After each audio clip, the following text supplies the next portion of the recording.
Okay, so again, we have here the deflection of beams. Then the first part is the geometric methods. So under the geometric methods, I'll be introducing three methods. So we have the double integration method, the area moment method, and then the conjugate beam method. So before we start, we have these objectives. So first, introduce several methods to compute deflection and slope of elastic beams in frames. The next one, learn the double integration method based on the basic differential equation of the elastic curve, which relates the curvature to m over ei along the member's longitudinal axis.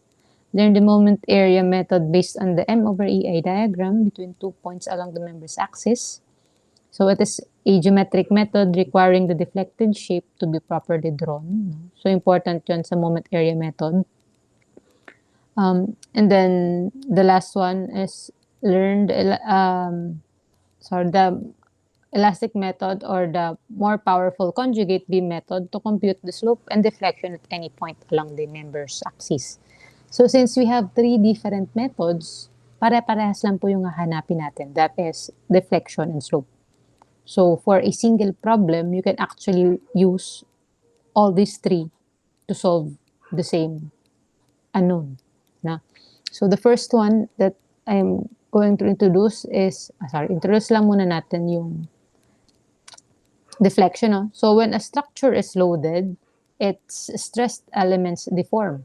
So sa truss, ang nangyayari is either nag-elongate siya or nagko-compress, di ba? It's either in tension or in compression. So the effect of the axial force on the truss or the type of deformation on the truss, it's either it lengthens or it shortens. Pagdating naman po sa beam, it tends or cable, no? Ang beam naman natin is nagbe-bend, no? Or yun yung deflection. And then ang cable naman natin is nasi-stretch kasi cable is subjected to pure tension. So as these deformations occur, the structures changes shape and the points on the structure displace. Now, so from an original shape, because of these changes or these deformations, nagkakaroon tayo ng change dun sa original shape ng structure. So although these deflections are normally small, as part of the total design, the engineer must verify that these deflections are within the limits specified by the governing design code to ensure that the structure is serviceable. So, importante po yun. So, to start with, we have the first method, which is the double integration method, a procedure to establish the equations for slope and deflection at points along the longitudinal axis or the elastic curve of a loaded beam. Ang elastic curve po, siya yung deformed shape ng beam. Diba? So, if a beam is loaded or is applied with the load, no, there is a tendency for the beam to deflect or mag-bend. So, the deformed shape is what we call your elastic curve.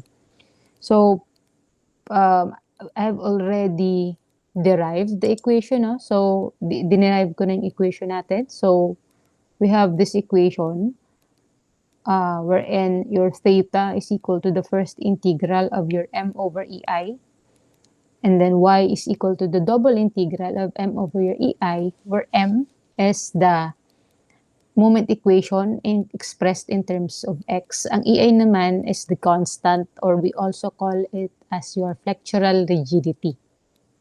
So, constant yan, usually constant. Pag hindi po constant yung ei, isasama nyo siya sa equation. Pero pag constant siya, di ba, sa integral, if you recall, pag meron tayong constant sa equation, we can factor that out of the integral function. So, first, yan, i-apply po natin yung equation na to solve for the slope and deflection of your beam. Again, I'm going to reintroduce the DIM or the double integration method. Again, this is a method we are going to derive an equation in terms of x, wherein we can use that general equation to identify the slope and deflection about any point along the beam. So let's have this example. So,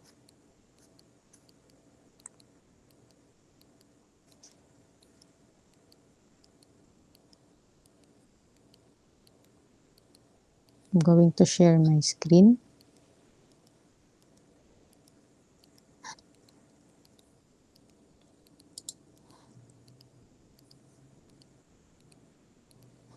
This. Yan. So, going to solve this manually, no? So, sabi dito po, use the double integration method to establish the equation for the slope and deflection of the uniformly loaded beam, evaluate the deflection at the midspan, and the slope at the support. So we have here EI is constant. Ano bang ibig sabihin pag EI is constant? So, di ba, as I've mentioned, E is the modulus of elasticity. It is based on the material type. So, ibig sabihin, pag E is constant, kunyari, this is made of steel, ibig sabihin, steel siya from A to B. The entire length of the beam is made of the same material. Ang I naman, as I've mentioned earlier, the I is based on the geometric shape. So, ibig sabihin, if magdodoro ko yung cross-section ng beam, kunyari, ito yung beam, no? Yung cross-section ng beam, or this one, is similar all throughout the beam. Ibig sabihin, pare-paras po yung cross-section, or yung moment of inertia niya is the same. So, as you can see, this is the EI here is constant. So, we have the same material type and then the same beam's cross-section. So, before we start, I'm going to write the equation that we have derived. Diba, we have, we have theta is equal to the first integral of m over EI dx. Then we have your y is equal to the double integral of your m over EI dx. So, to solve for this, the most important part is your m. So, ano ba yung m? Again, m is the moment equation in terms of x. So, ma'am, how do we get your m? If you recall, no, di ba, again, recap tayo, di ba, ang isang beam po, there is an internal shear and moment along its entire length. Now, how do we know if the beam has only one equation or maybe two or three? So, recap tayo ng konti. If you recall, during your shear and moment diagram using the algebraic equations, di ba? To be able to identify the number of equation needed to be able to get, to identify the number of equation needed, no, we identify the number of segment first. So, unahin po natin yung number of segment. So, to do that, as you can see here, di ba? Paano ba natin na-identify yung number of segment? Ito po, this is an example of one segment only. That is because the loading is a uniformly distributed. Ibig sabihin, dire-diretso yung nangyaring loading sa beam. So, walang nangyaring abrupt change. So, this is only one segment. Diba? Per segment po kasi, isang equation. So, since this is an example of a beam na one segment lang, so we will only need one moment equation. So, what do? We cut it along any point on the segment. So, ang gagawin natin, no, cut natin siya. X. Diba? Ganun tayo. Nagkukuha. Tapos kukunin natin yung moment M. So, ano muna na, draw natin yung free body diagram. So, in this example, the reaction was already provided. The reactions were here. Dito na. Yan, provided na yung reactions natin.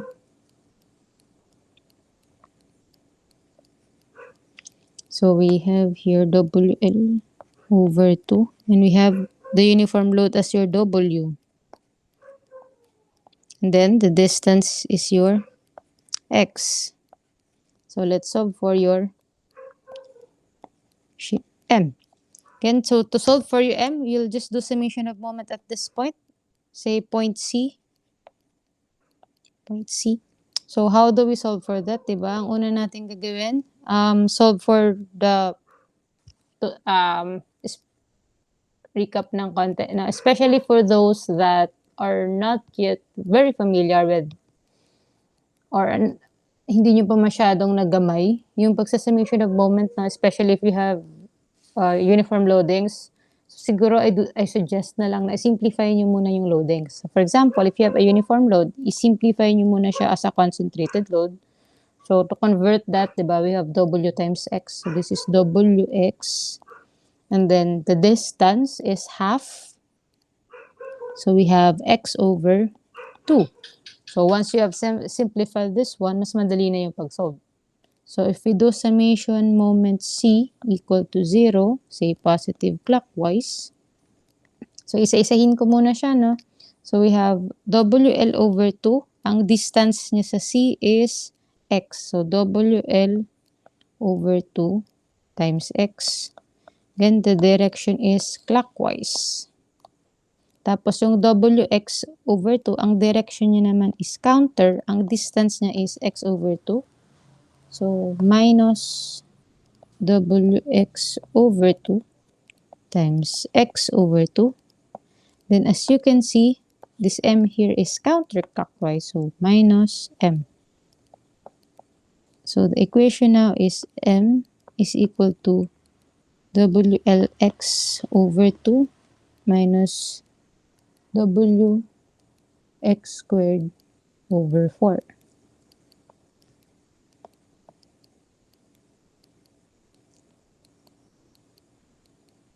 Ay, bakit may 2? Sorry. WX over 2. So this will now be your moment equation. So, ito yung magiging M. So, ito po yung substitute natin dito to solve for the problem, no? So, lagay na natin siya dito. Say,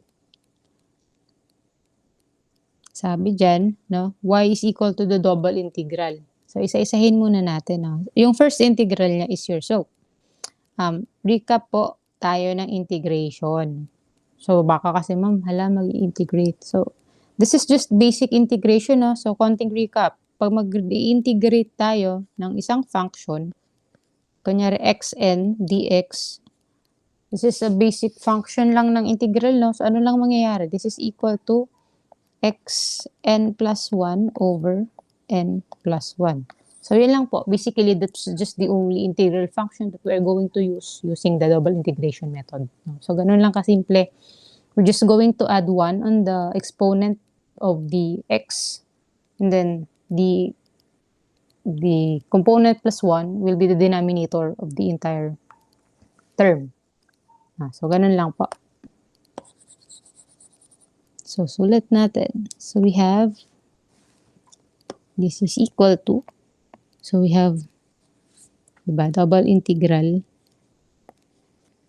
As I've mentioned earlier, since constant po yung EI, pwede na natin siyang i-factor out.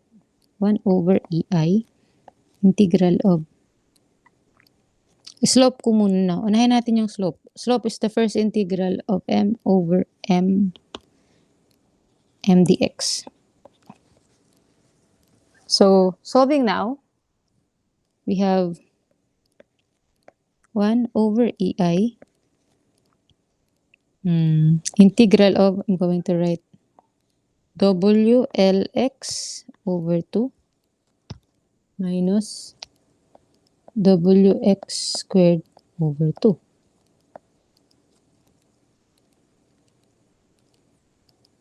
So, your theta is equal to, so diba, 1 over EI.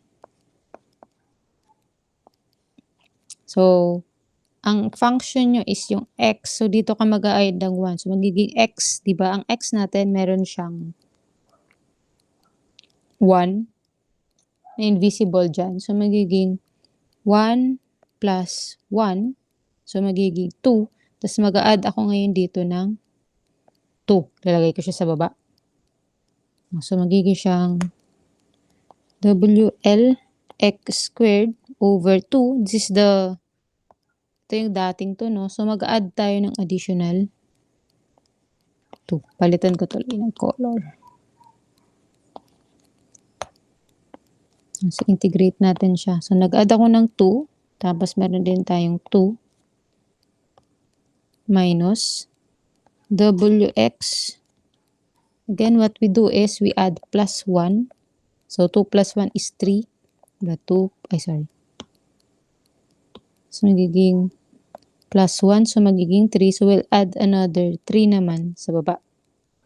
So, we have here WX cubed over 2. So, i-copy nyo yung 3 sa baba. Now, do not forget po to add an integrating constant, C1. So, there you have that. This is now your equation for your theta. Now, as I've mentioned, diba, ang y po is the double integral. Since na-integrate na natin siya ng isang beses, no? Integrate na lang natin siya ng isa pa. So, lagay ko, y naman is equal to the, again, factor out natin. So, integral natin, or integrate natin yung theta. So, isang integral niya pa, that will now be equal to your deflection. So, writing here, we have WLX. I'm no longer going to write this na. So, 2, mag-aalat ulit tayo ng plus 1. So, magkakaday tayo ng plus 3. Simplify ko muna tuloy. Baka manito kayo. Lagay ko WX squared over 4 minus WX cubed over 6 plus C1 dx.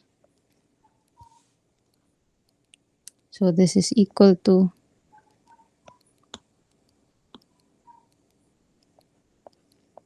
1 over EI. So, ayan na. Magiging 2 plus 1. So, magiging 3. Ito naman 3 plus 1. So, magiging 4. No, so, this will be your equation.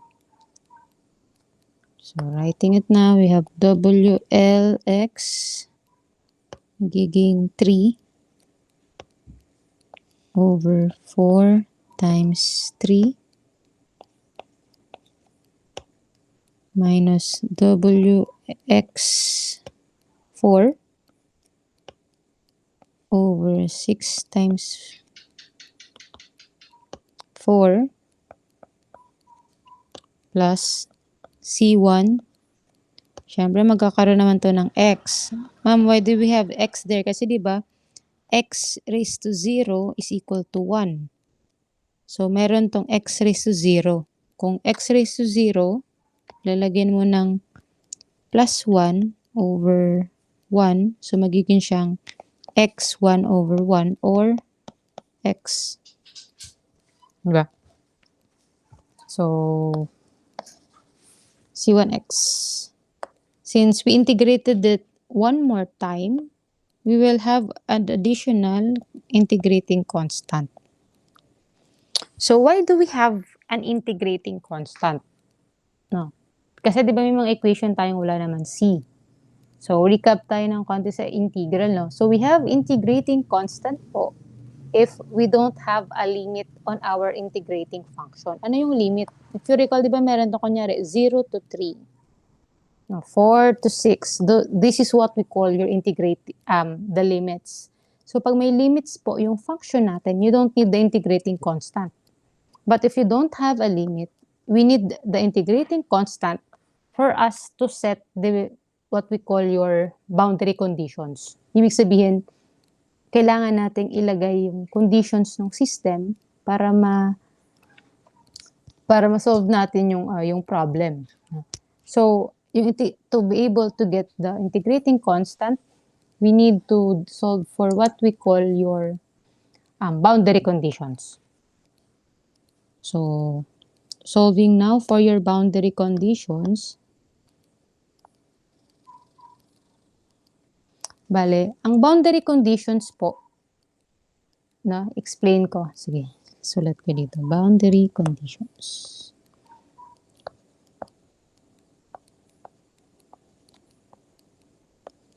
So again, bakit kailangan yung boundary conditions? That is for us to be able to solve your integrating constant C1 and C2. No, kasi di nyo naman to masasolve equation na to kasi hindi pa siya complete. So to complete that, we need first to establish the boundary conditions. So yung boundary conditions, dependent po siya sa itsura ng beam natin.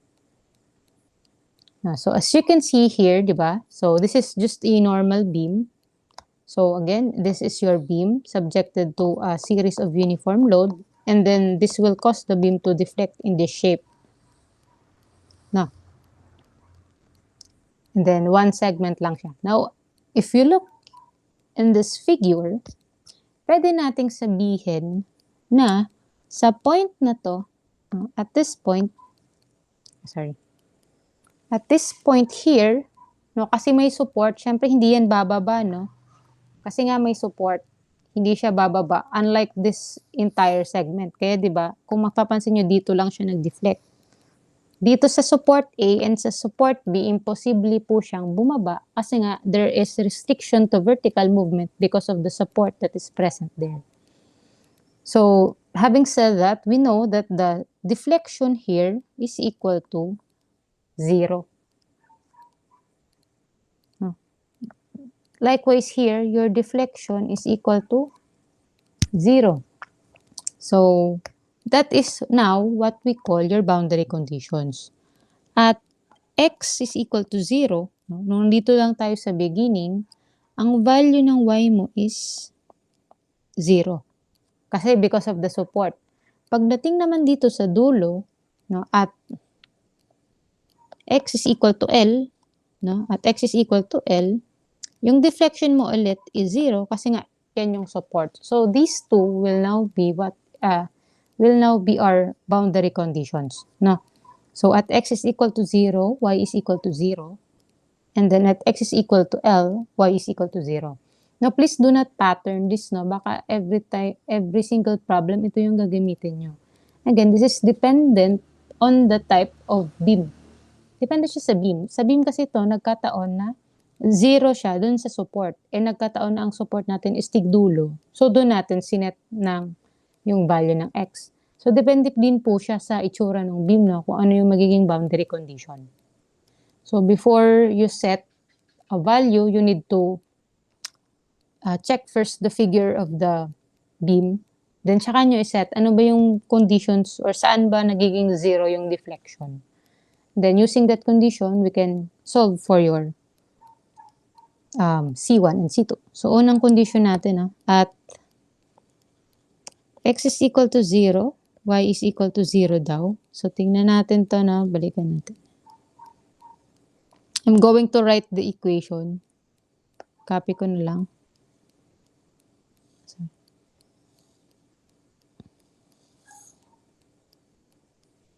Sorry. Write ko na tuloy ito. Simplify ko na final. Y is equal to 1 over EI times WL x cube over 4 times 312 is WX 4 over 24 plus C1X plus C2. So, i-copy ko lang.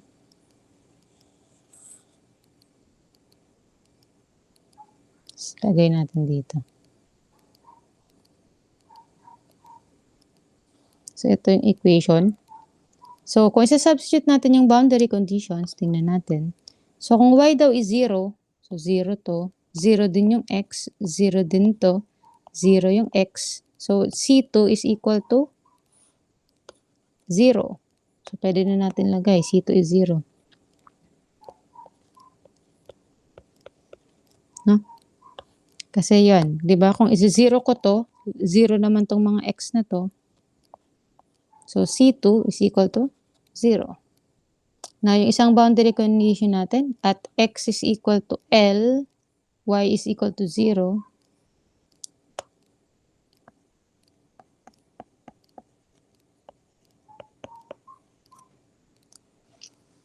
So, again, substitute lang natin siya dito sa general equation. So, rewrite natin na. So, magiging 0 is equal to 1 over EI times WL times yung x set as L mo, L cube over 12 minus WL4 over 24 plus C1 times L. So, magiging C1 is equal to, magiging negative siya, no? Magiging 1 over 12 minus, parehas na kasi siya, no? L cube L, so magiging WL over 24. Like terms na siya, so pwede nyo na siyang i-combine. So again, you cannot combine po, no, kapag hindi equal yung, or hindi similar yung terms. Now, since magiging WL4 naman to, pwede nyo na siyang i-combine yung term. Kahit yung constant na lang ilagay nyo sa calculator. No? Siyempre, so 1 over 24 pa rin pala. Now, since ililipat mo sa kabila, no, kasi ito yung C1 yung hinahanap, diba? So, maglalagay ka dito ng minus C1 L, tapos sa kabila naman, maglagay ka dito ng minus C1 L, tapos minus C1 L, no? So, makakancel to. So, magiging negative yung value ng 1 over 24. So, tapos i-divide natin ng L, magiging WL cube na lang siya. So, negative WL cube over 24. So, yan na po ang value ng ating C1. So, the general equation now, no? So, ang mangyayari na lang, i-substitute natin siya dyan sa C1. Tapos ito, 0 na to. So, ang magiging general equation, say, general equation.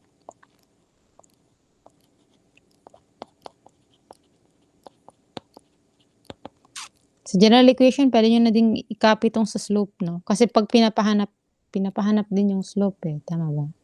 Evaluate the deflection at midspan and the slope at support A. Alright?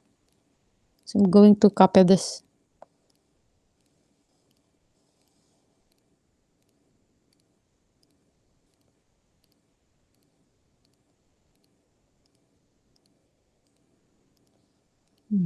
Simplify lang natin. Gawin kong 4. Ito naman, gawin natin 6. Ang C1, papalitan natin siya ngayon na negative WL cube over 24. So, this is now your theta. As for your y, ito naman,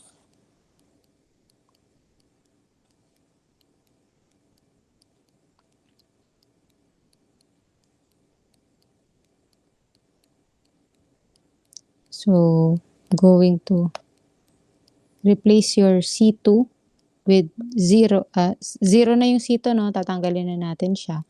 Yung C1 naman is negative W over 24. So, tatanggalin ko na to. Tapos, meron siyang multiplier na X. Huwag niyong kalimutan na meron pa siyang X na multiplier. So, magiging negative WL cube X over 24.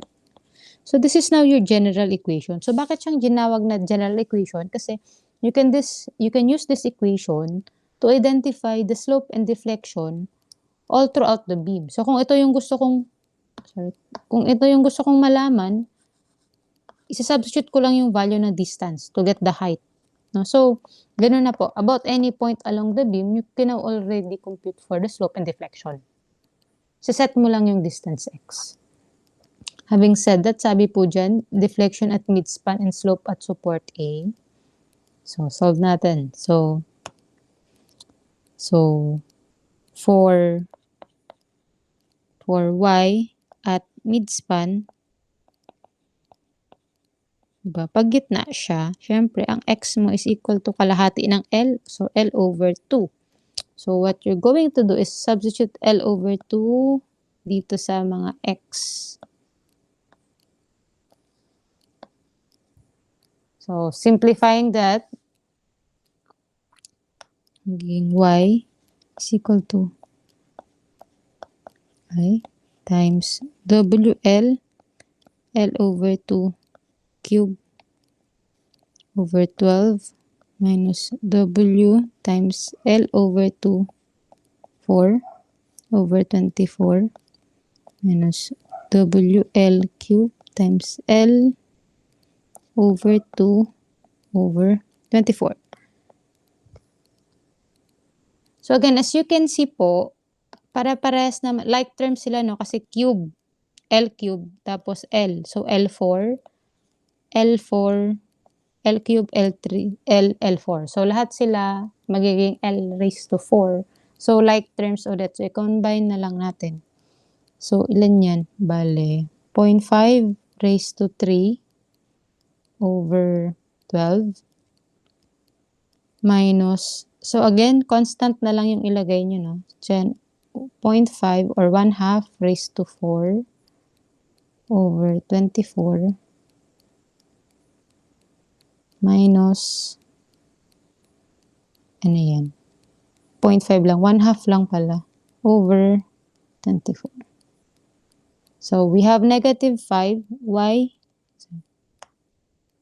is equal to negative 5. Copy nyo yung variables sa taas. So, WL raised to the 4th yun, di ba? All over, copy nyo na lang yung constant, 384. And do not forget your EI.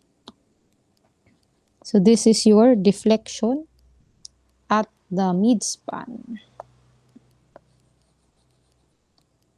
Next naman, for the slope at A. So, ang A natin is ito. Ang distance niyan is x is equal to 0. So, for slope at A, x is equal to 0. So, magiging slope is equal to, again, dito natin siya substitute, no? Magiging tong 0, 0, no? So, 0, 0. So, may matitirang WL cube over 24. So, ito lang yung value ng theta.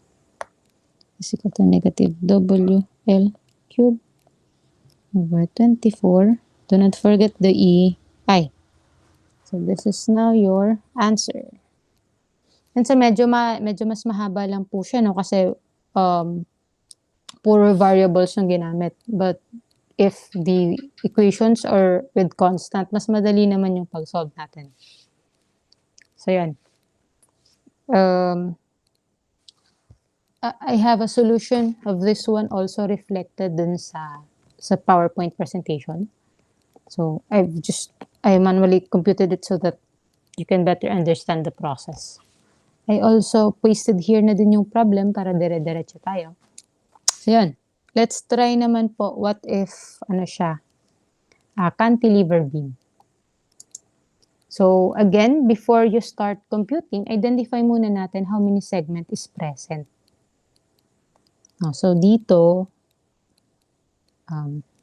medyo nakakalito, no? Again, so, ito yung fixed support. Fixed support.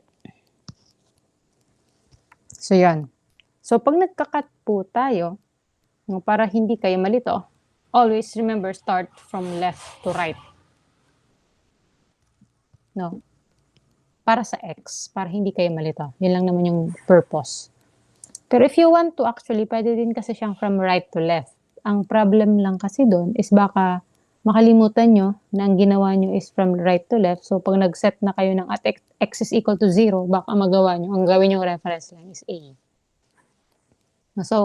So yan. Para lang hindi po malito yung iba, sabihin natin, lagi tayong mag-start ng X from left to right. So, as you can see here, we only have one segment. Kasi po, yung loading niya andito naman sa dulo. So, hindi naman nahati yung beam natin. So, this is just one segment. Ibig sabihin, once lang ulit natin siya ikakat. So, ikat nyo siya along the beam about any point. So, kakat ko siya say dito.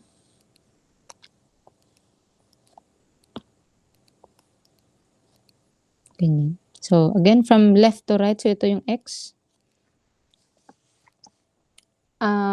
Now, if you are analyzing a cantilever beam na one segment lang, ulitin ko, pag one segment lang, mas maganda na gamitin nyo yung side ng free end kung ayaw nyo nang i-compute yung reaction. Kunyari, ito, ayaw ko nang i-compute yung reaction, so I would prefer to use the right side of the free body diagram. Kasi kung left side, i-compute ko yung reaction mo dito, di ba? Although madali lang naman ang reaction niya kasi 15 lang naman yung load. So again, up to you po, no? If you want to try, so I'm going to solve this using the right side of the free body diagram. You can also try and solve this using the left side of the free body diagram. You will arrive naman with the same answer. Para lang meron kayong option.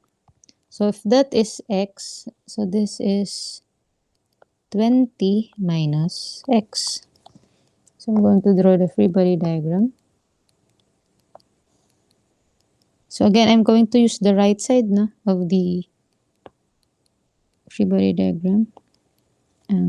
We have here, that's 15. Distance niya is 20 minus x. And this is your m. So, dito naman tayo magmo-moment. So, looking at this equation, we have m is equal to, di ba? Sabi ko yung shortcut, no? Pag gusto nyong hindi na kayo mag-summation of moment, tingnan nyo na lang yung rotation ng moment. Kapag parehas yung direction niya, parehas sila clockwise, ibig sabihin negative yun. So, ang equation natin is 15 times its distance, which is 20 minus x. So, ang equation natin is negative 15 times 20 minus x. So,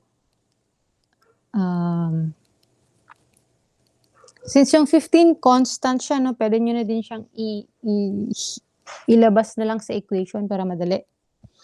So, solve na muna natin yung theta. Diba? Theta is equal to the first integral of, lalabay 1 over EI. Diba? Dito ko na lang. So, theta is equal to deflection of 1 over EI. M dx. Y is the second integral of m over EI dx.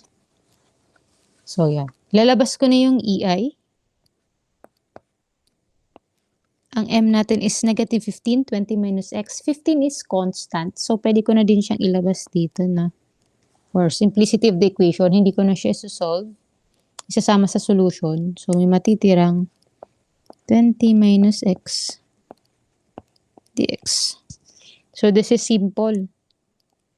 Bigyan lang siyang negative 15 over EI times, ang 20 again, meron po siya dyang x raised to 0. So, magkakaroon siya ng, magiging siyang 20x.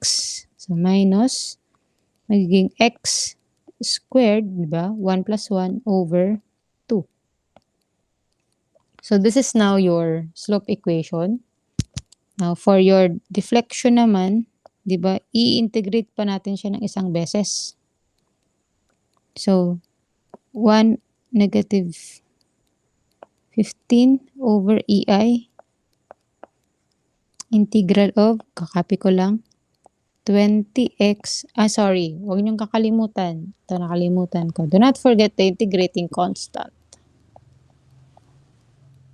Na importante po yun. So, 20x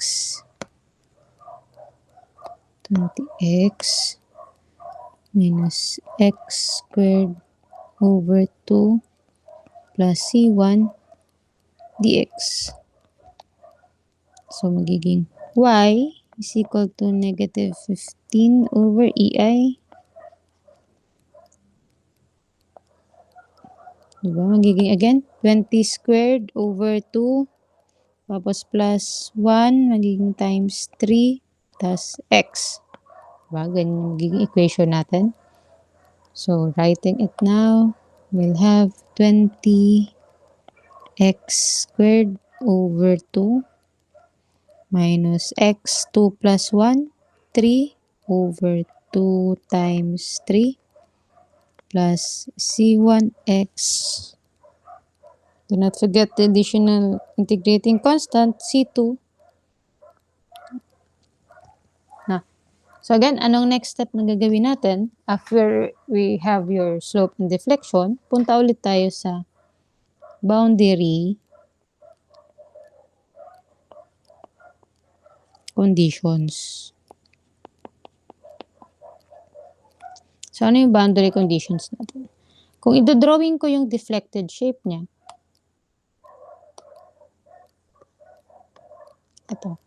Siyempre, fixed support to, di ba? Sa fixed support, straight line. Bago siya mag-deflect ng ganun. Ay, hindi niya na. Sige, isi-straight line ko na lang muna. Na straight line siya dyan kasi, di ba, pag fixed support, hindi pwedeng magkaroon ng rotation. Hindi siya pwedeng mag-bend kasi pini-prevent ng fixed support yung possible rotation. So, dapat straight line. Walang mangyayaring movement. Tapos, somewhere along the beam, siya magdi-deflect ng ganito. Ay. Tayo yan,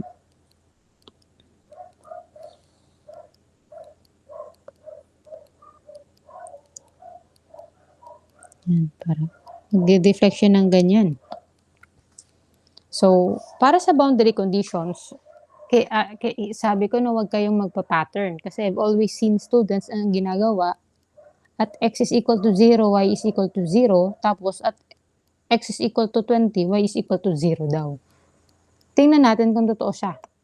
Diba? At x is equal to 0, wala nga namang deflection, diba? Kasi nga, itong green line, yan yung deflection. Tapos dito, walang nangyaring deflection. Kasi hindi siya bumaba. Hindi siya nag-deflect. Kasi na-resist siya ng vertical force. So, dito nga, it's true. At x is equal to 0, your y is equal to 0. But can we say that at x is equal to 20, y is equal to 0? Definitely not. Kasi meron kang distance, di ba? Ayan yung y. Meron siyang value. Hindi po siya 0. So, hindi mo pwedeng sabihin na at x is equal to 20, y is 0 kasi meron siyang value. No, kaya po, as I've mentioned, no, huwag kayong magpa-pattern. No? Kasi I've always seen students do that. No, na parang palaging nangyayari x is equal to 0, sa kabilang dulo ulit, doon ulit ako mag-x. Kukuha ng x as y is 0. No, kaya always remember to look at the figure first and then check the boundary conditions present. No, so, hindi po siya y is 0 kasi unknown yung y. No, kasi ayan po, no, meron siyang distance. So, we need to locate what is the value of this distance. So, this is an unknown. Actually, this is what we're looking for. Tama ba? Yan, determine the slope and deflection. Ano daw yung deflection sa B? So, siya nga yung missing. Ano daw yung distance na to? Ano daw yung deflection sa B? So, you can't say that x is equal to 20, y is 0. So, alisin natin yan. So, ano pang condition? Diba,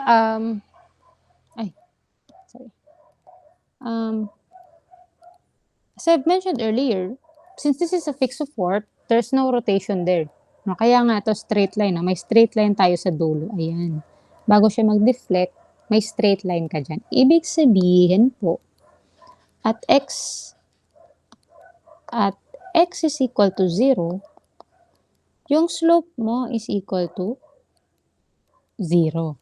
Diba? Kasi walang rotation ngang mangyayari. Your angle there is 0. Kasi straight line siya. Diba? Straight line, 0, 10, 30, 45, hanggang 90. Diba? Straight line is a 0 degree angle. So, your theta there is 0. So, these now will be your boundary conditions na gagamitin natin to get the value of your C1 and C2. So, unahin po natin yung theta. No, kasi ito yung theta natin. Ito yung theta na. Sa theta, makukuha natin yung C1. So, sabi natin, at x is equal to 0, your theta is equal to 0.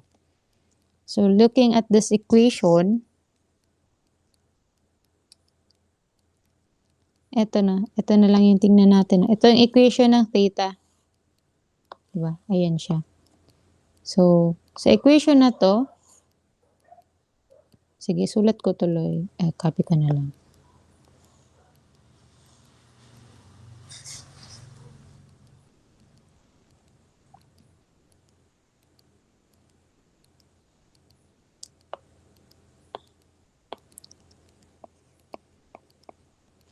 So, yan. So, this is 0 daw. This is 0. This is also 0. So, ang C1 natin is equal to 0. Ano pa yung pangalawa? At x is equal to 0, wala din siyang deflection, di ba? Straight line nga. No? Wala din nangyaring deflection. Ang mga deflection, dito na siya nag-start. Dito na sa portion to nag-start na yung deflection. Ito, straight line to, walang deflection dyan. So, at x is equal to 0, y is 0. So, ito naman yung gagamitin natin.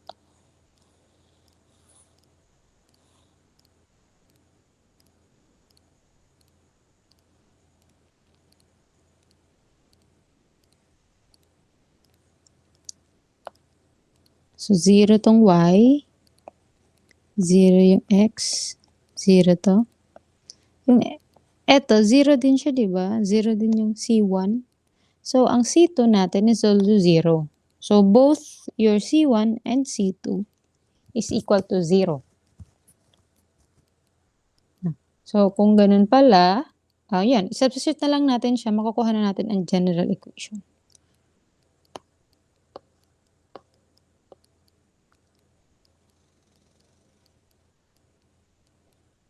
So,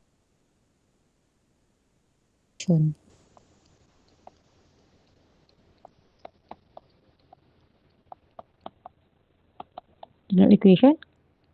Copy natin yung sa slope.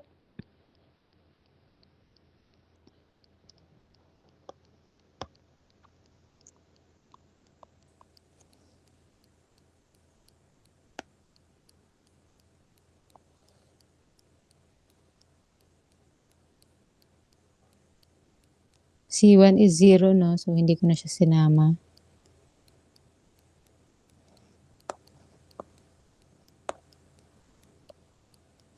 Tapos, ang y naman natin is equal to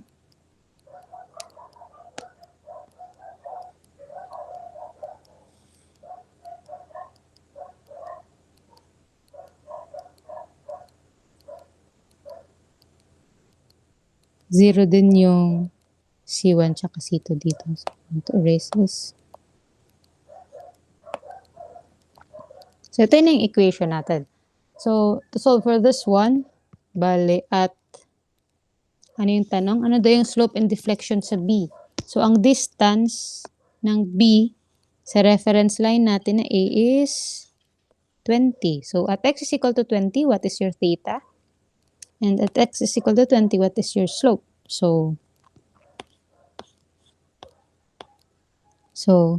at x is equal to 20, your theta is equal to theta B. Lagay na natin dyan. Theta B is equal to, substitute na natin. So, we have negative 15 times 20 times, ilan yan? 20 minus 20 squared over 2.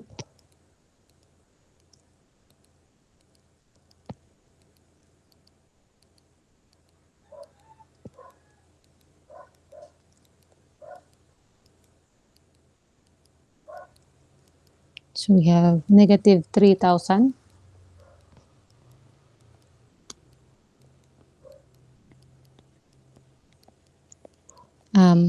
Over EI. Meron po siyang unit.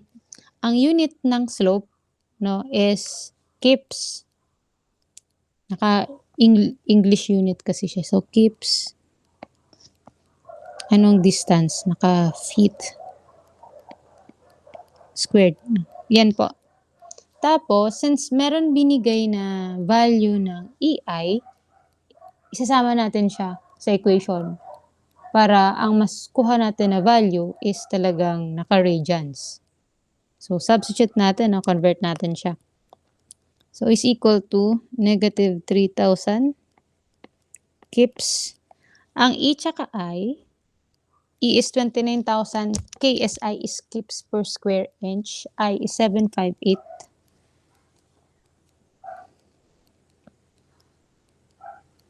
So, ilan ang I is, ilan yun? 29,000. 29,000 kips per square inch, no, KSI, times your moment of inertia, 758 inch 4.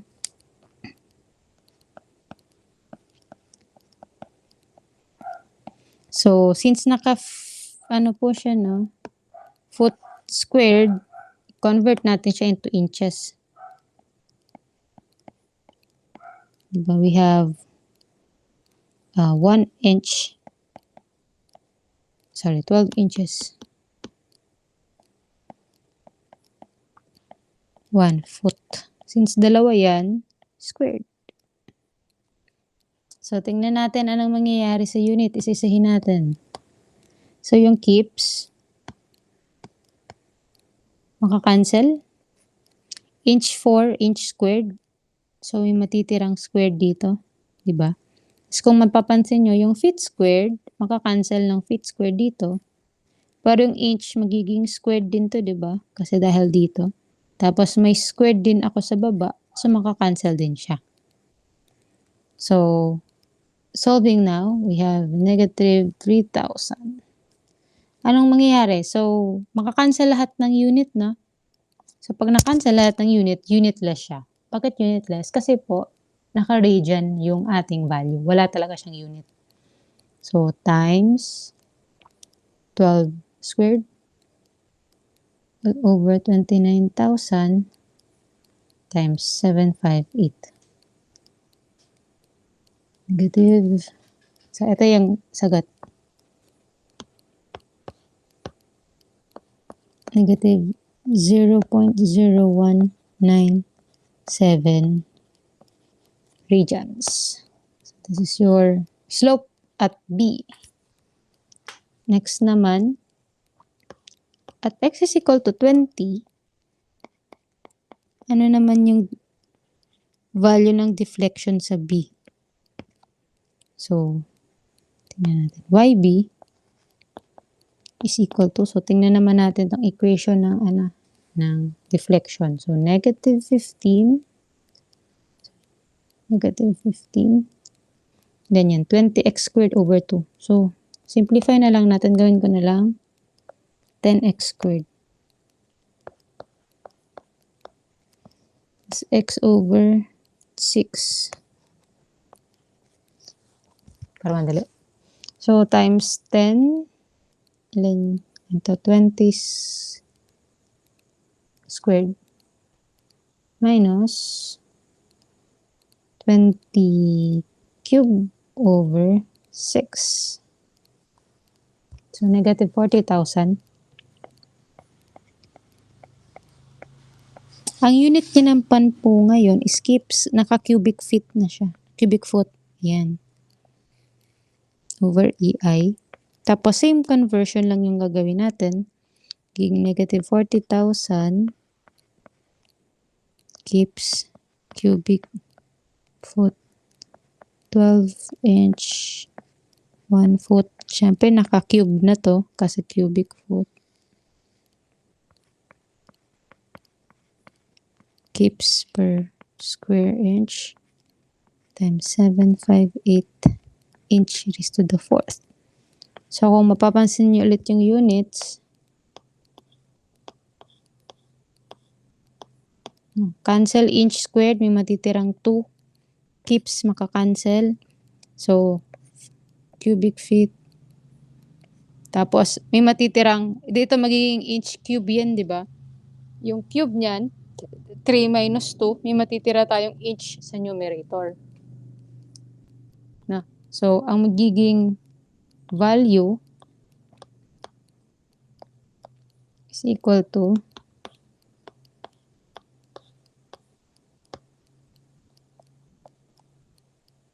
negative 40,000. 40, 1, 2, 3, times 12 cube all over 29,000 times 758. So we have negative 3.14 inches. So, yan po ang deflection sa B. Siyempre, deflection siya, no? Deflection is distance. So, ibig sabihin, ang distance from point B, no? Nung naglagay tayo ng 15, bababa siya ng 3.14 inches. So, yun po yung deflection. So, ano yung advantage ng double integration method? Ang advantage ng double integration method kasi once we already have your general equation, you can already solve for the slope and deflection about any point along the axis. For example, what is the deflection here? Lalagay ko lang x is equal to 10. Tapos, papalit ko lang dito 10, makukuha ko na yung deflection. If you want to identify the, say, slope and deflection at this point, kunin ko lang ulit yung value ng x. So, ganun lang po. Yan yung advantage ng double integration method. Once you have arrived with the general equation, you can use it to identify the remaining or all of the possible slope and deflections all throughout your beam. So, yan. This is simple kapag po one segment lang siya. Kasi one segment means one cut. So, for the next example, what happens if we have more than one segment? How do we solve for this one?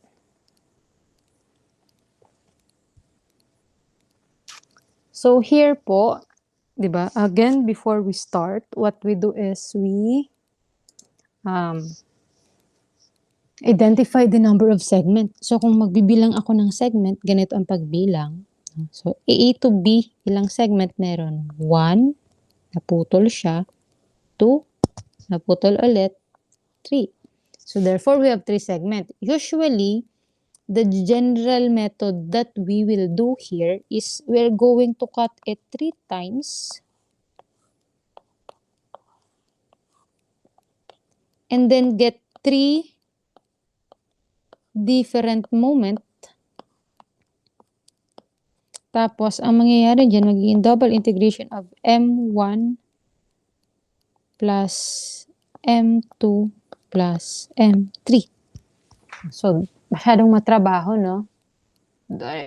If you're going to do it this way, the equation will be too long. So, we actually have here a shorter option on how to solve. No. So, instead of cutting it per segment, what we do is, again, meron tayong ibang shortcut. Pero since we're doing it in a shorter way, there are certain rules that we need to follow. Now, this is very important, no?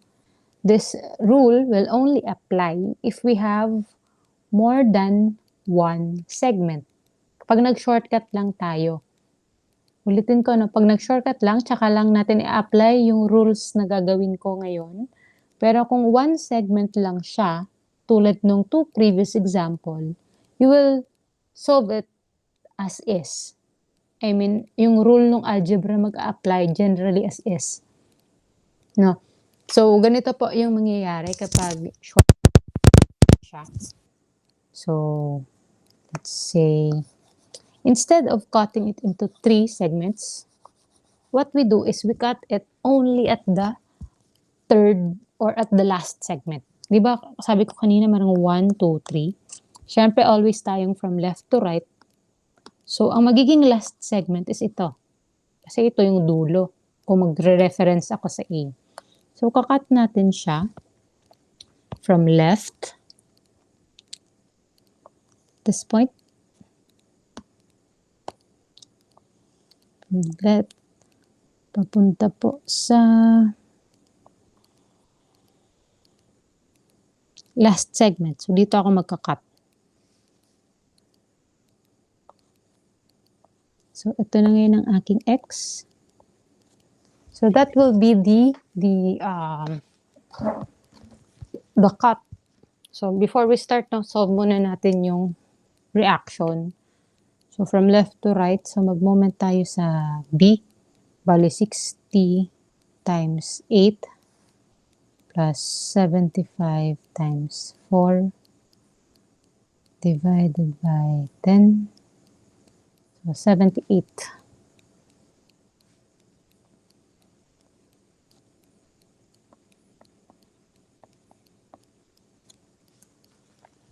So, drawing now the free body diagram.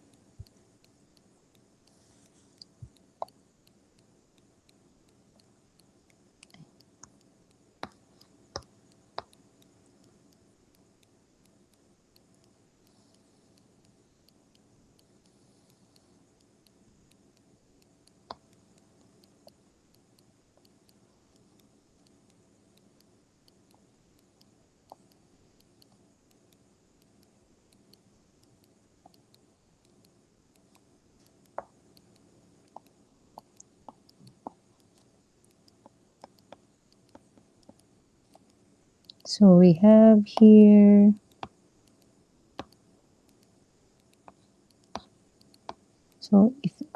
ito yung mga distances na ayan. So, ito yung distance x. Siyempre, moment arm nitong 60. Ito, moment arm nito. Tapos, moment arm nitong 60.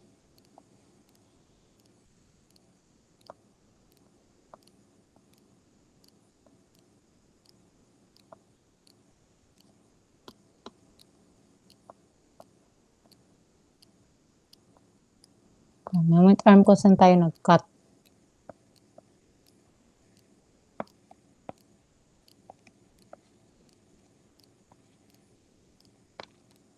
So, we have, this is your x. Kung x yan, so, syempre, kung x, this will be, yung distance na to, magiging siyang x minus 2.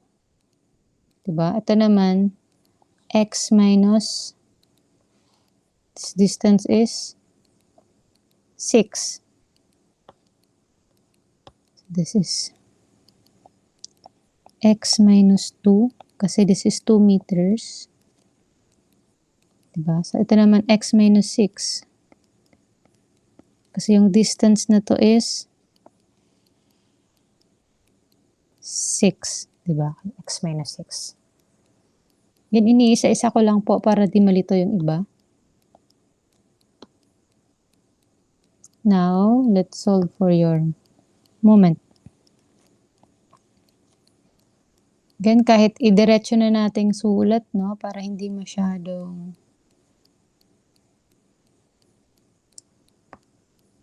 mahaba. Sorry, I forgot the reaction. This is 78. So, for your moment equation, again, for a shorter, no, dito tayo mag-moment. Again, pag same direction sa arrow or sa moment, negative. Pag opposite, positive. So, yung 75, counter. Tapos, yung 60, counterclockwise. So, parehas to negative. Yung 78, clockwise, no, opposite nung M, so positive. Ganun yung sign convention natin. So, magiging 78, positive siya, no? Distance niya. Let 78, ang distance is x. 60, ang distance is x minus 2. 75, distance is x minus 6. Well, 78 times x minus 60. Now, instead of using parenthesis po, no, gamitin nyo is bracket. Minus 75 times x minus 6. Ma'am, bakit po bracket? Kasi, as I've mentioned, we did a shortcut here. Instead of cutting it 3 times, we only cut it once. So, there are certain rules. Ibig sabihin, yung functions na to, no, yung nasa loob ng bracket function, we will treat it as one term. Kasi usually, di ba, if we'll follow the rule of algebra, what we need to do is distribute the 60 before natin siya i-integrate. Diba? I-integrate natin siya per function. Di ba magiging tong, paka-distribute mo ng 60, kukombine mo yung like terms, di ba? Si-simplify mo to. No? After simplifying, i-combine mo yung like terms, tapos i-simplify mo siya. And then, saka natin siya integrate later on. But since we did a shortcut, what we will do is, so, i-bracket nyo po, and then we will treat it as one term. Ibig sabihin, kung i-integrate ko to, this is one term. So, tapos constant yung 60 tsaka 75. Hindi natin siya i-combine. So, parang ganito yung mangyayari. So, magiging theta is equal to, again, 1 over EI, integral of, copy, 78x minus 60, x minus 2, minus 75, x minus 6, dx. Integrate natin siya. Over EI. Diba? Again, mag-squared tayo, maglalagay tayo ng x1, 1 plus 1, so magiging over 2. Ito, magiging siyang x squared, no? Magiging one term kasi siya, over 2. Ito naman, x squared over 2. So, ganun po yung magiging integration niya. Magiging term, isang term yung nasa loob ng bracket symbol. No? Hindi, instead of simplifying it further before you integrate. Now, again, this is one of the rule na if you're going to shorten the process of solving this one. Pero if you try to, say, if gusto nyo lang subukan, you can also try it, no? You can cut it into 3 segments and then derive the moment equation per segment. Bago nyo siya i-integrate, you will arrive to the same answer dito sa ganitong method. Okay? So, yan. So, ganun yung gagawin, no? So, simplify natin. 8x squared over 2 minus 60 times x minus 2 squared over 2 minus 75 times x minus 6 squared over 2.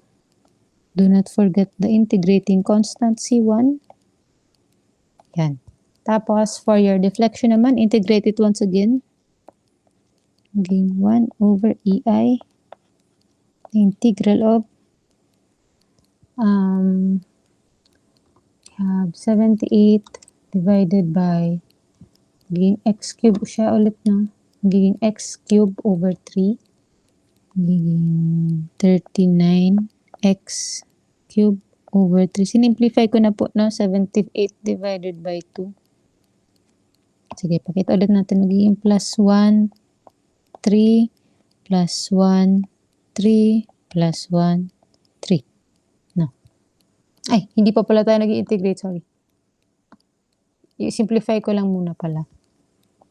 39x squared minus 30 x minus 2 squared minus 37.5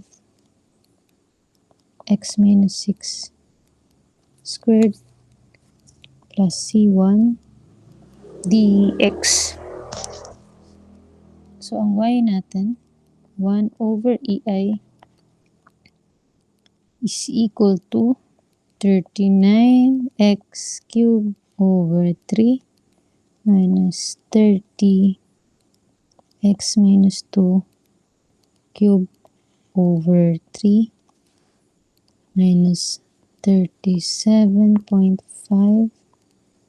x minus 6 cubed over 3 plus C1 x plus C2. By the way, there's another rule for this shorter method. Lagay ko dito ng note.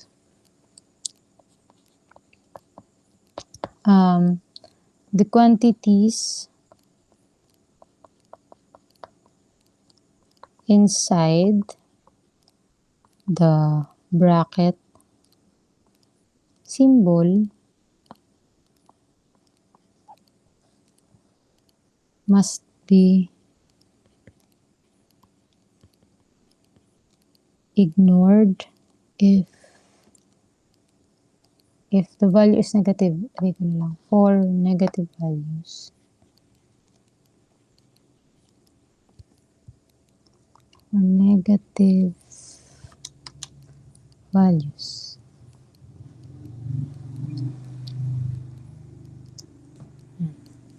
Isa pa yung rule, no? So, ibig sabihin, pag yung value daw, later on, pag nag-substitute tayo ng value, tapos ang lumabas na value sa loob ng negative symbol is negative, ay, ng bracket symbol is negative, ang sagot daw is negative.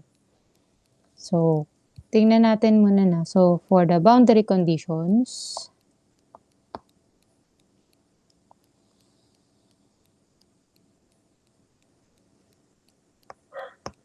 for boundary conditions,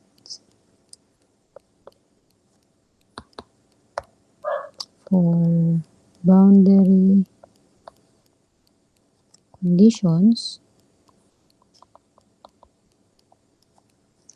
titingnan natin, saan 0 yung deflection? Again, ito po yung deflected shape natin.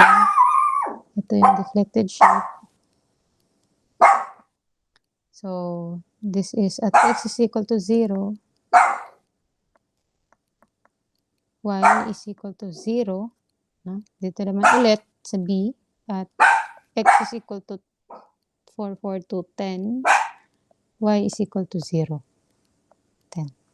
So, yan yung boundary conditions natin. No? Kung nasan yung 0 yung values. So, at x is equal to 0, y is equal to 0. So, copy ko lang yung equation na to, no? For the boundary condition.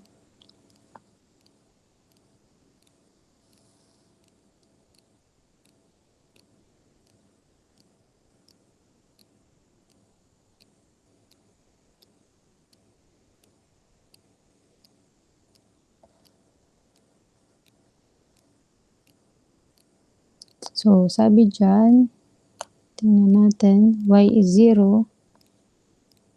So, 0 din to.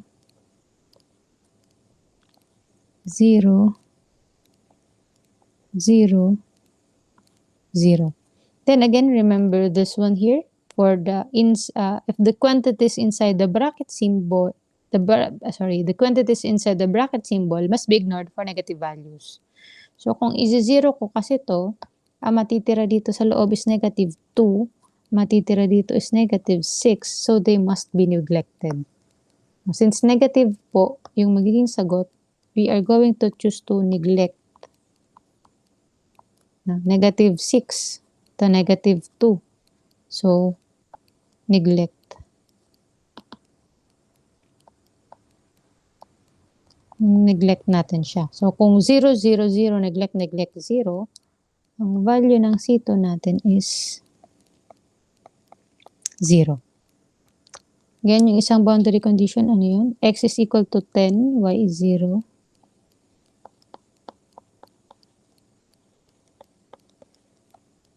So,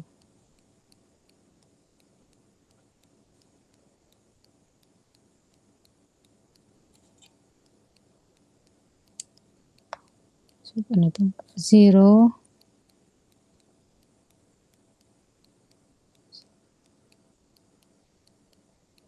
Palitan natin to ng 10.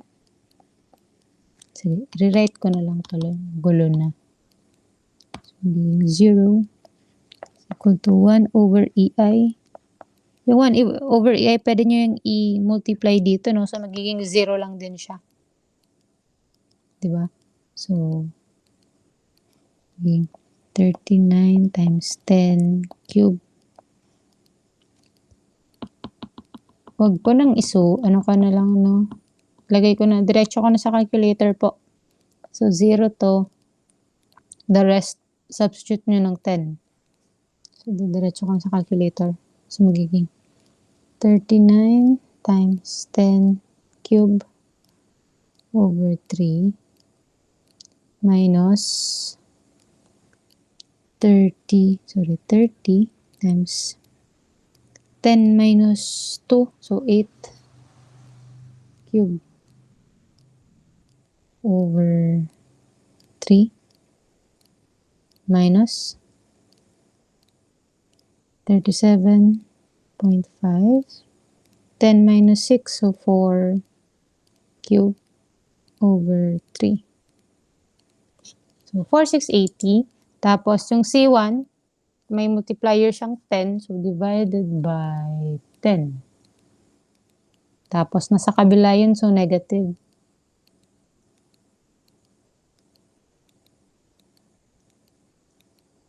Ano ba? 39 times 10 cube minus 30 or 10x cube.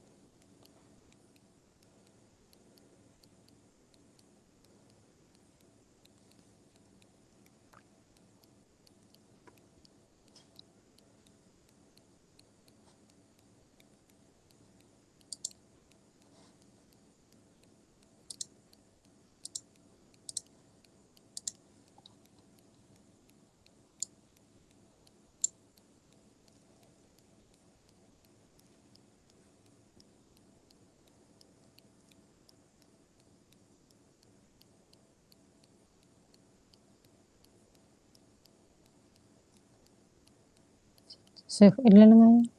Negative divided by 10, negative 468. So, C2 natin,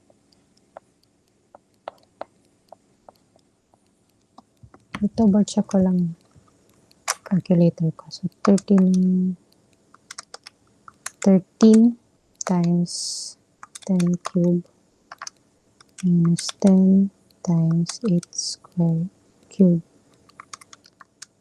minus 12.5 times 4 cube.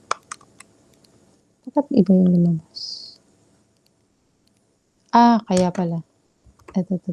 Cube. Right? Yan, 7,080 divided by 10. Negative 708.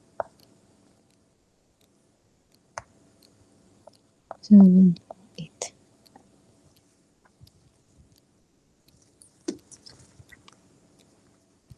So, ang general equation natin ngayon, write ko na, general equation. Ano yung tinatanong ba? Midspan. Midspan deflection lang naman. So, y na lang yung i-rewrite ko. So, y is equal to 1 over ei. Simplify na natin. So, 39 over 3 is 13 x cube minus 10 over 3 is 10 x minus 2 cube minus 37.5 divided by 3, 12.5 x minus 6 cube. Ang C1 natin is 708, so minus 708x.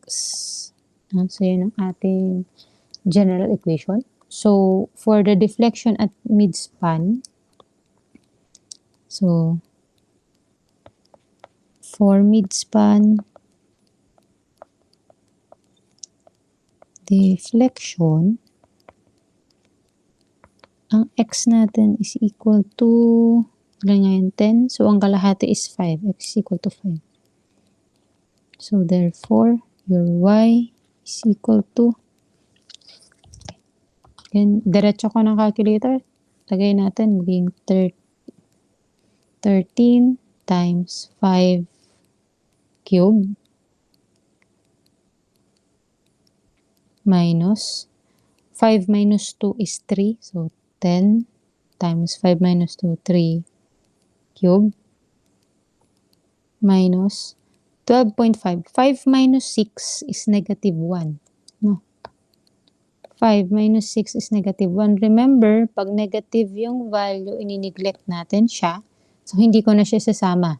Okay? So, hindi na siya kasama kasi negative yung lalabas na value sa loob ng bracket sign. So, minus 708 na yung next. Ito na, the fourth term. 8 times your value of x5. So, the answer is negative 2185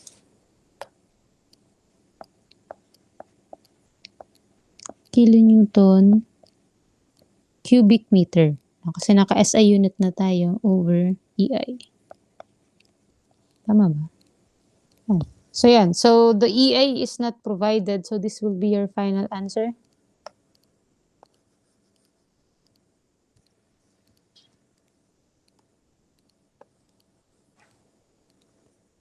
Negative 2185 kilonewton per cubic meter. Again, so if you are asked for the slope, all you need to do is rewrite this equation.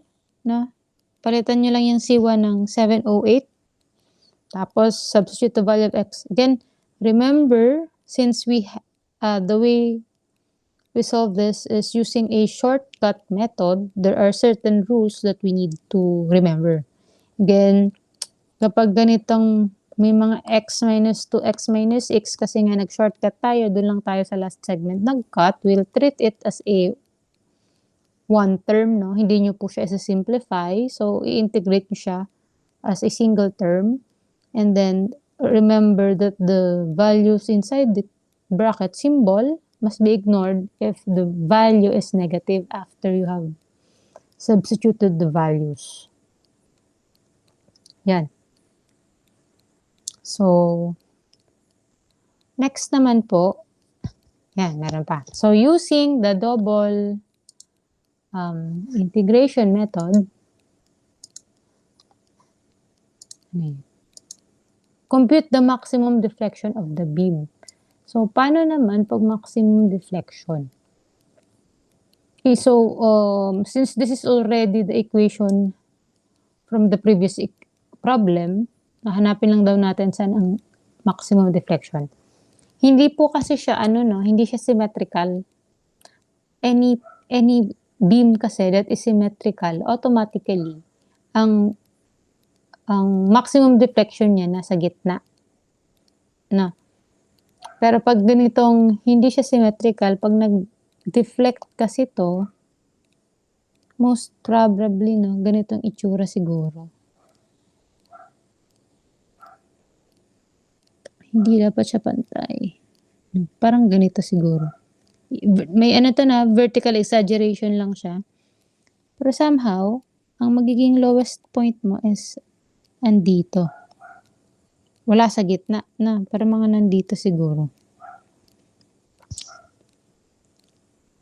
And itong dot na blue, dito yung lowest point. Somewhere here. Kasi, possible ba na gumanon siya? Hindi naman, di ba? Ang deflected shape po kasi or elastic curve, more on imagination siya. No? I-imagine nyo paano ba magde-deflect yung beam with a given loading. Pwede ba siyang mag-deflect ng ganito? Hindi naman. So, mag-deflect yan most probably kasi mas mataas yung 75 sa 60, most probably ganito siguro. Pero imposible pong nasa gitna. No? Hindi siya pwedeng nasa gitna kasi the values are not symmetrical, so most probably somehow it would look like this. So having said that, we'll have an idea that the location of the maximum deflection is somewhere in between 0 to 6. Again, hindi siya pwedeng lumagpas. Imposibleng maging ganyan yung itsura ng ating deflected shape. So somehow, it will look like this one. Tapos yun yung lowest point, parang ganun.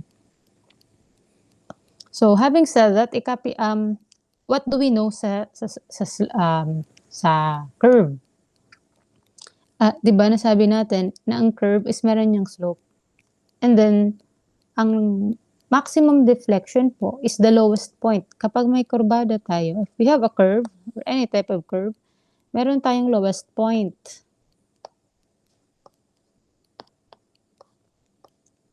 Ito yung lowest point. In this example, kunyari dito, ang lowest point ko is etong portion. the lowest point will always be the point wherein the angle is equal to 0 or nagkakaroon na tayo ng horizontal line. Kasi nga, pag nag-draw tayo ng tangent line per curve, no, paliit po ng paliit yung angle habang papunta tayo dun sa lowest point ng curve. So we can say that the angle at the lowest point of the curve is equal to 0. Always yun, no? So, ang lowest point, ang theta mo dyan is equal to 0. So, that is also the location of the maximum deflection kasi siya yung pinakamababang point. So, kunyari, ito na. Ito yung y max.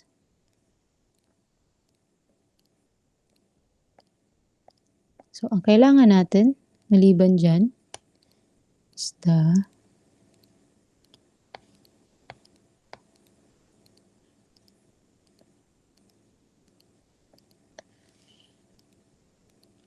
location.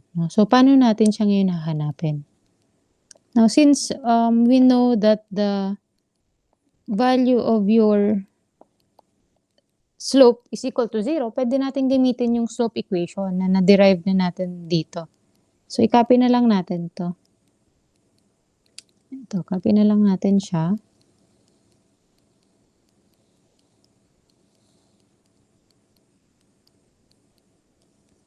Ano nga yung C1? 708. Saka na lang ilagay. Copy ko yung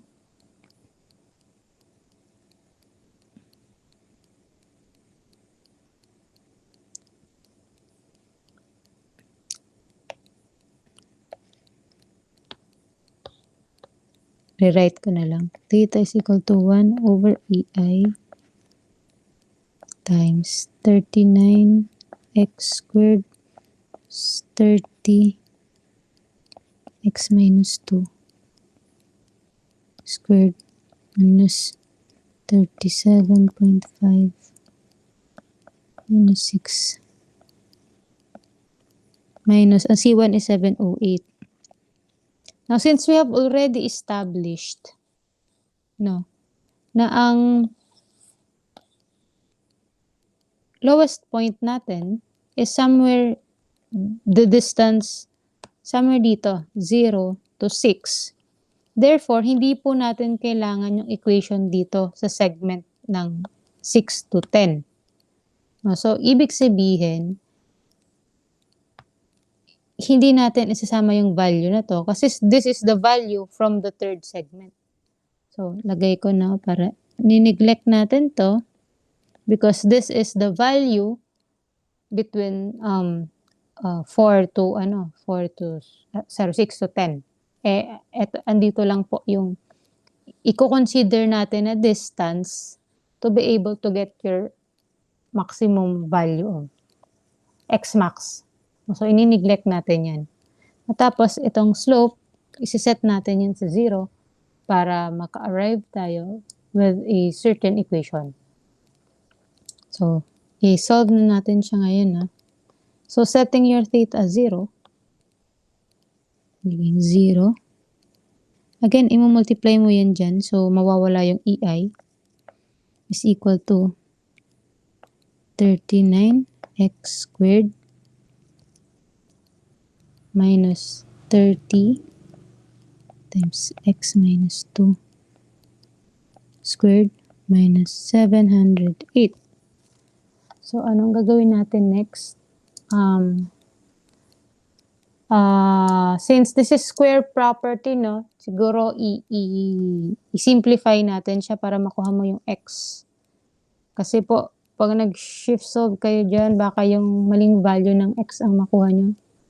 Diba? So, simplify natin. So, 0 is equal to 39x squared minus 30. Simplify natin, x minus 2 times x minus 2, diba? X squared minus 4x plus 4.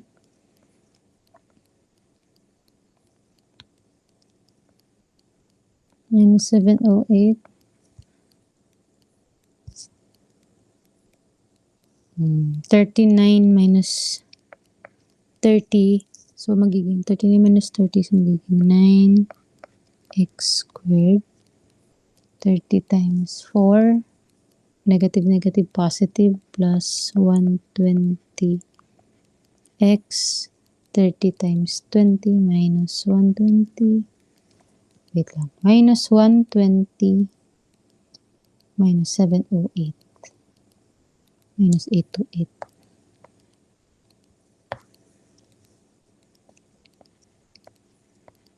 Tapos, ano na lang po na? Meron ba to? Equation. Ayun. A.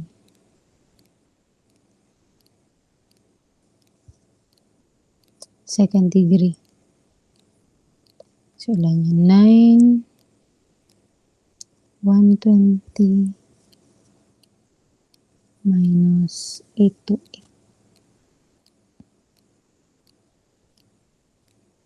Yung isang x is equal to 5.01. Yung isa pang x is, syempre imposible yung negative 18.34, no? This is not possible. So, x. So, ang value ng x natin is 5.01. Ay, saan na yan? Kaya kayong store to. Yan. 5.01. Siya yan na lang. Oh, 5014. 5014. So, ito na yung value ng x max. Therefore, the location should be the location of max deflection.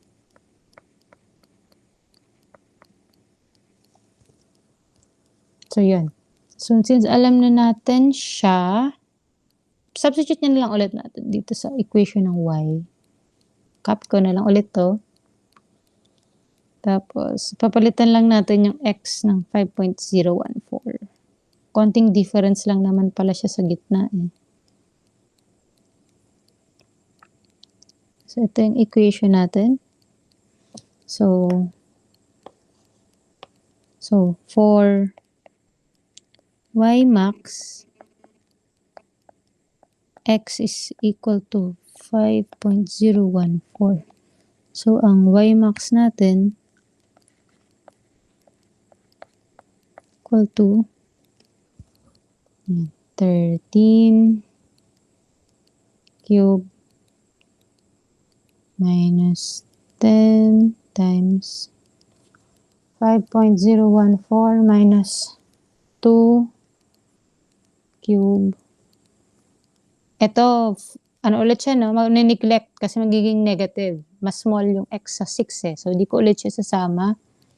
Minus 708 times 5.014. So,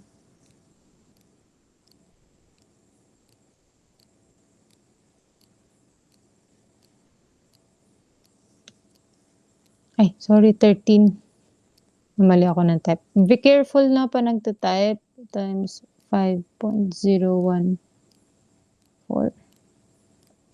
Yan. Layo kasi, kaya napansin ko dun sa kanina. So, negative 2185.02 kilonewton cubic meter all over EI. So, this is how you locate po the maximum deflection.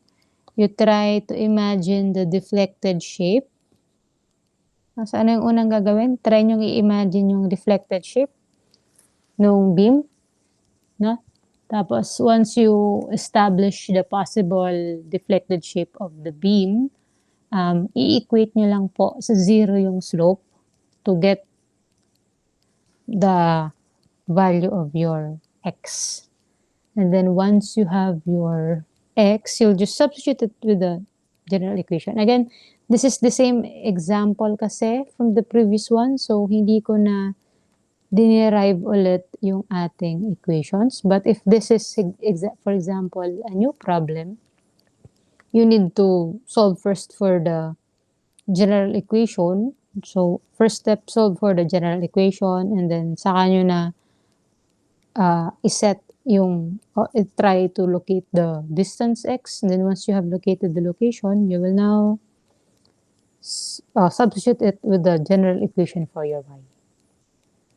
Okay, so yan, I think we're going to the last problem, I think, for the double integration. So yan. So here we have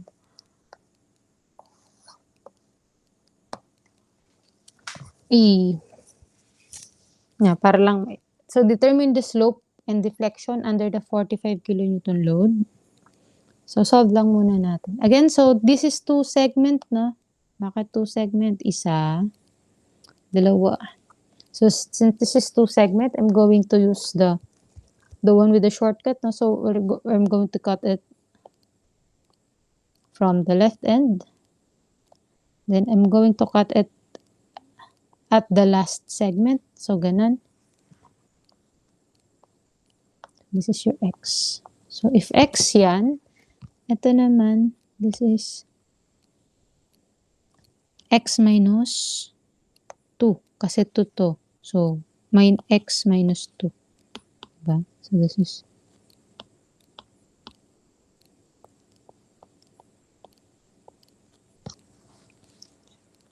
sample na natin yung reaction.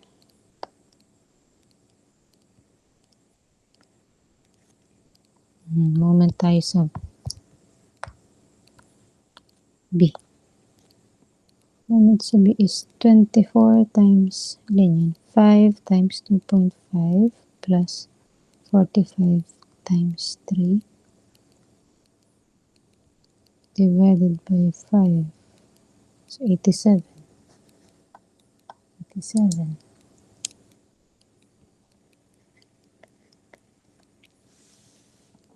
So, if you want to know, and then if clear naman yung drawing nyo, pwede naman na wag nyo nang i-drawing yung free body diagram kung hindi na kayo malilito.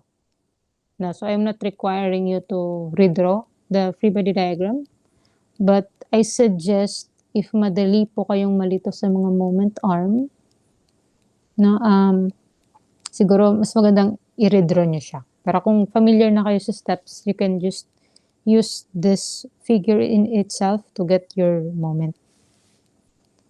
So, for example, gagamitin ko to. So, ito na yung gagamitin ko na. So, say, I'm going to get moment M.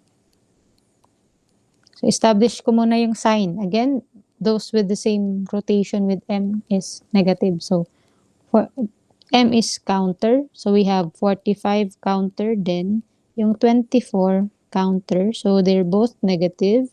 Yung 87 is clockwise. So, it is positive, negative, negative. So, susulat ko na yung equation. So, yung M is positive 87. Ang distance ng 87 sa M is x. So, 87x minus 45. Ang distance niya is x minus 2. Again, use a bracket symbol. Then, do not forget the 24. You have a uniform load. So 24. Ang moment arm mo ngayon is x. Kalahati is, magiging siya ganito, di ba? Magiging 24 times x over distance x over 2. No? Ganito yung magiging itsura niya. 24 times x. Tapos ang moment arm niya is kalahati ng x. So, x over 2. So, magiging minus 24x x over 2. So, to get your theta, ang tanong dito na slope and so actually kahit wag niyo munang alamin kung ano yung hinahanap kasi you just need to get or derive the general equation first. So you have theta 1 over EI integral of 87x minus 45 times x minus 2 minus 12x squared dx. Theta is equal to 1 over EI. Again, anong mangyayari? Sisign ulit natin. Squared over 2 plus 1 over 3. Again, that is what will happen pag integrate. So, sulatin na natin.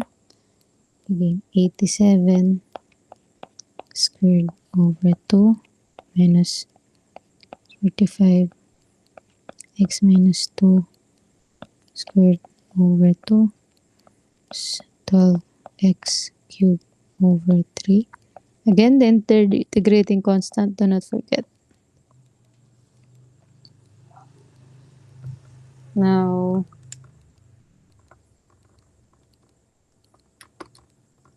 ano na yun? Y is the second integral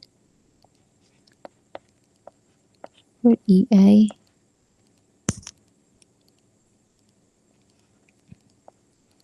Naging 87 over 243.5 x squared minus 22.5 x minus 2 squared minus 4x cubed plus C1 dx. So, integrating it another time, we have 1 over EI times, again, pag-integrate, plus 1, so over 3, plus 1 over 3, plus 1, so over 4. So, ganito yung nangyayaring equation natin. So, magiging 43.5 x cubed over 3 minus 22.5 x minus 2 cubed 3 4x cubed 4 plus C1x plus C2. Again, after this one, we'll go with the boundary conditions.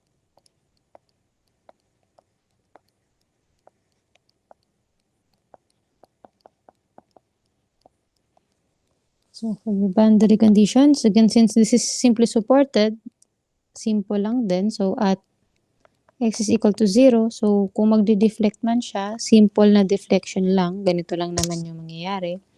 So, at x is equal to 0, y is 0. At x is equal to 5, y is equal to 0.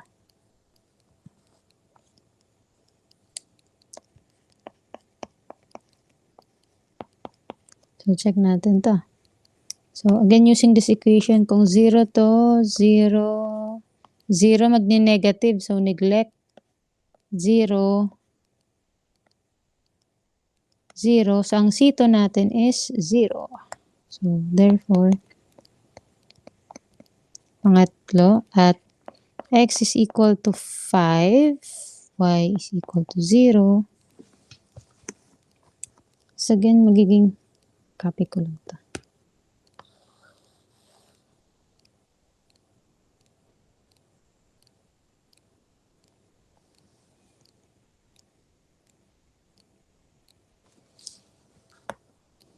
So, 0. Yeah. Tapos magiging 5, no?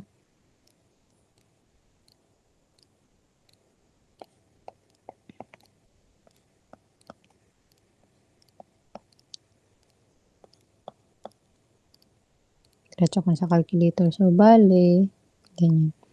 43.5 times 5 cube over 3 minus ito 0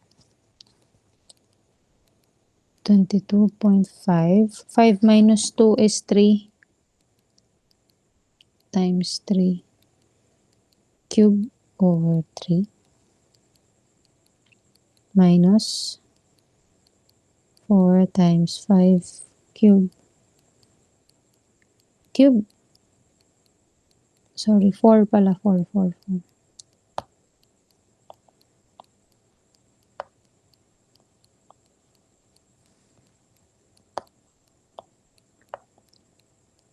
So about that, it's 4.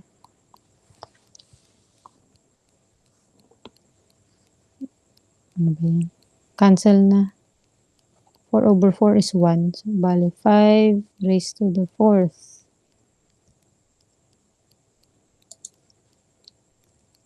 985 divided by 5. 197. C1 is negative 197.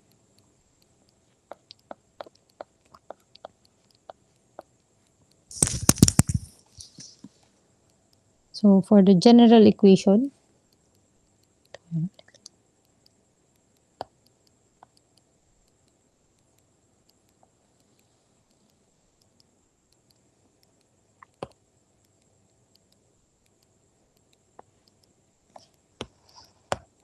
general equation.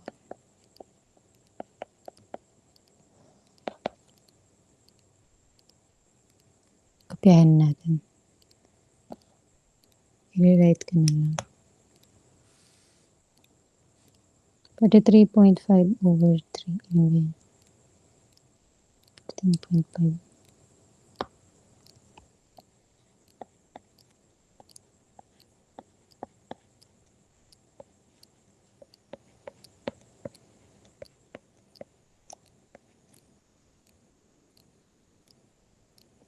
Ay.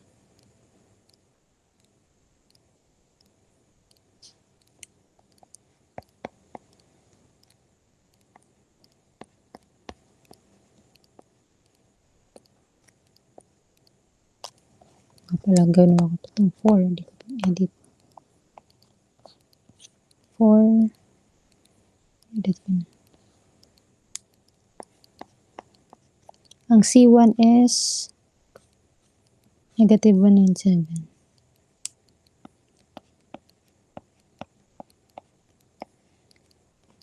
So, ang tanong, punta tayo. Determine the slope and deflection under the 45 kilonewton load. Okay, so slope and deflection pala.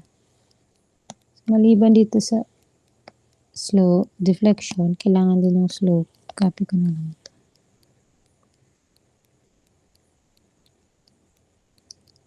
Ito na lang kasi na-simplify ko na. Ay. Alright.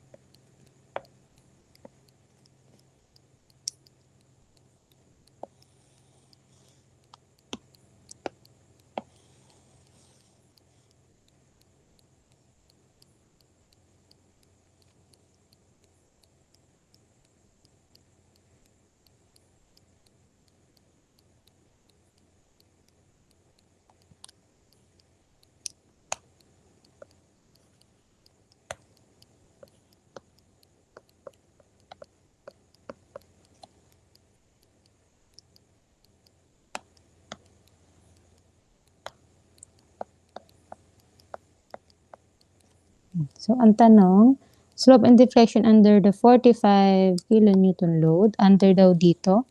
So, ang value ng x natin is 2.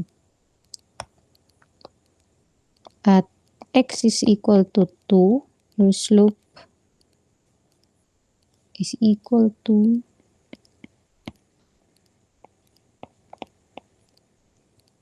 natin. So, 43.5 times 2 squared minus 22.5. 2 minus 2 is 0. So, wag na natin ilagay. Minus 4 times 2 cube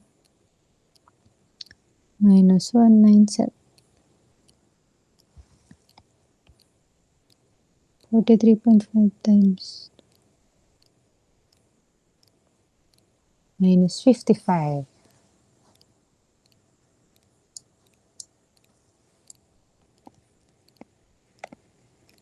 kilonewton meter squared. Ay, wala bang? Meron. Meron pala siya. 4 times 10 raised to 6 po ito, no? 4 times 10 raised to 6. So, convert natin.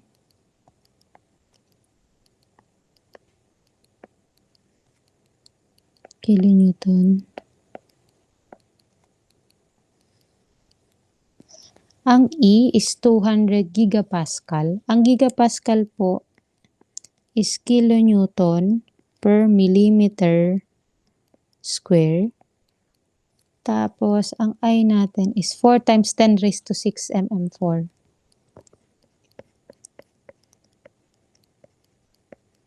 So, since naka-mm sila, again, reminder, you cannot combine unlike terms. So, you need to convert your meter into mm so that we can combine them.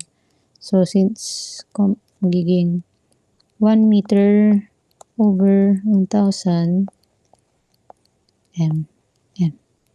Sorry, denominator pala. I mean, 1,000 mm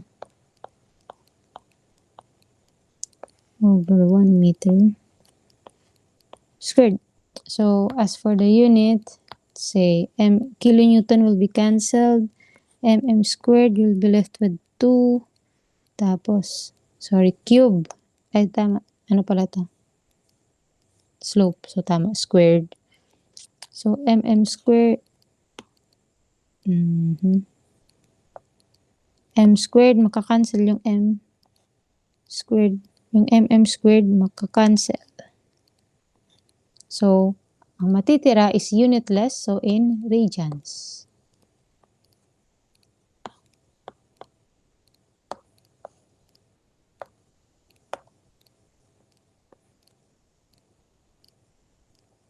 Negative 55 times 1,000 squared all over 200 times 4 times 10 raised to 6. Negative 0.0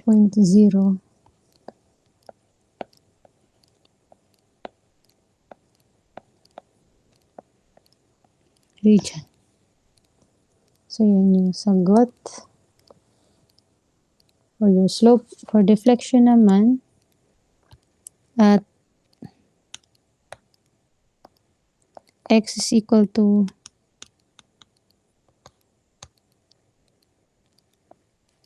2, your y is equal to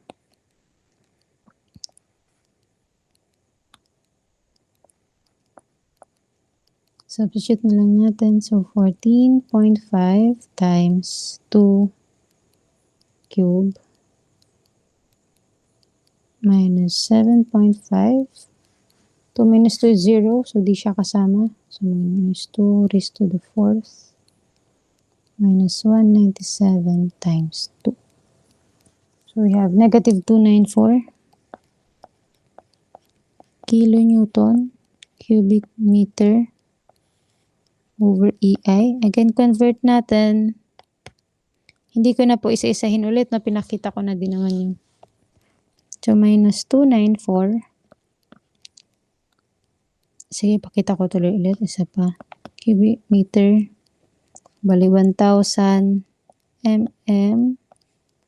1 meter cube over 200 kilonewton millimeter square 4 times 10 raised to 6 mm4.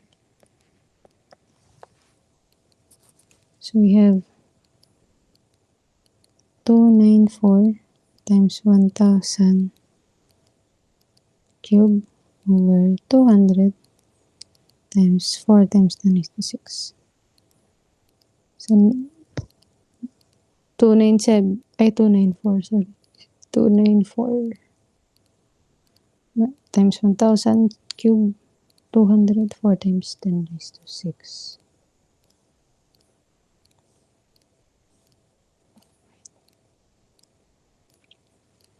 So, balit negative 367.5 mm. So, that's your, tingnan lang natin yung ano na. unit. So, kilonewton cancel, mm squared may matitirang 2, cube to tapos cube, no? Cancel mo yung m, cancel mo yung 2, may matitirang mm. So, this is how you solve po using your double integration method. So, for practice, please do answer this problem. Para ma-practice nyo po yung double integration method, this is exercise number 1. So, try and apply the learning that you had. So, please answer.